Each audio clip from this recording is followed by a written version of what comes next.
धनुर्विद्या में निपुण होने के लिए कर्ण गुरु द्रोणाचार्य के पास ब्रह्मास्त्र का ज्ञान प्राप्त करने गया, परंतु द्रोणाचार्य ने कहा कि यह ज्ञान केवल एक ब्राह्मण या एक तपस्वी क्षत्रिय को ही दिया जा सकता है। तुम इनमें से किसी भी वर्ग के नहीं हो, इसलिए मैं तुम्हें यह विद्या नहीं सिखा सकता। कर्ण को बहुत क्रोध आया। वो भगवान परशुराम से मिलने के उद्देश्य से महेंद्र पर्वत की ओर प्रस्थान कर गया। वहां उसकी भेंट परशुराम से हुई। उसने परशुराम से स्वयं को ब्राह्मण बताकर ब्रह्मास्त्र का ज्ञान प्राप्त करने की इच्छा व्यक्त की। उसने बहुत समय तक परशुराम के आश्रम में रहकर अस्त्र शस्त्र का ज्ञान प्राप्त किया। पहला श्राप। एक बार शिकार के समय उसने गलती से एक ब्राह्मण की गाय की हत्या कर दी। कर्ण को अपनी इस गलती पर बहुत पछतावा हुआ।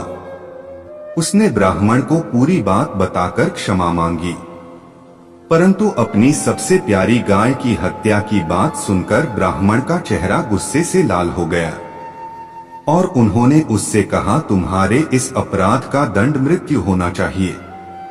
मैं तुम्हें श्राप देता हूं कि युद्ध भूमि में जब तुम शत्रु का सामना करोगे तब तुम्हारा रथ धरती में चला जाएगा, और जिस प्रकार तुमने मेरी गाय की हत्या की है उसी प्रकार तुम्हारा शत्रु तुम्हारा मस्तिष्क धड़ से अलग करके तुम्हारी हत्या करेगा।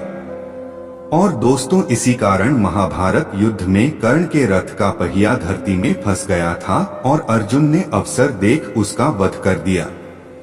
दूसरा श्राप। एक बार भगवान परशुराम वन में विश्राम के लिए रुके। तब कर्ण ने उन्हें अपना सिर उसकी गोदी में रखने के लिए कहा। जब परशुराम निद्रा में थे तब एक कीड़ा कर्ण के पैर पर काटने लगा।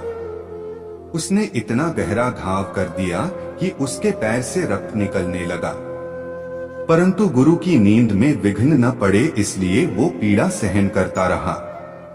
जब रक्त की धारा परशुराम के चेहरे तक पहुंची तब वो नींद से जाग गए।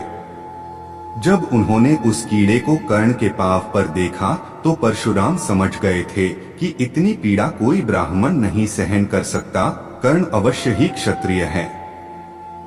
कर्ण के सत्य बताने पर परशुराम ने क्रोधित होकर उसे श्राप दिया कि तुमने छल से मुझसे विद्या प्राप्त की है, इसलिए जब तुम भयानक स्थिति में होंगे और जब तुम्हें शस्त्र विद्या की सबसे अधिक आवश्यकता होगी तब तुम उन शस्त्रों को प्रयोग करने वाले सभी मंत्र भूल जाओगे।